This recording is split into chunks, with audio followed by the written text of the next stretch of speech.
ইউসুফ সরকারের কাণ্ড দেখেন, রাস্তা কাটে খাল বানাইতেছে।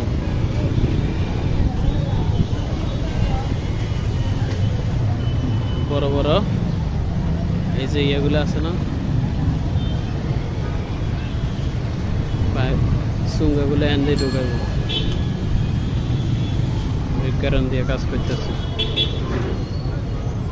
রাস্তা হয়ে গেছে একদম চিপা, যেটা হচ্ছে 2 নম্বর গলির এই অবস্থা, এটা কেটে লাইছে। দিক দিয়ে পানি এসতেছে, দিক দিয়ে পানি এসতেছে। এটা হচ্ছে একটা মেন রাস্তা, রাস্তার অবস্থা এই হলো রাস্তার অবস্থা।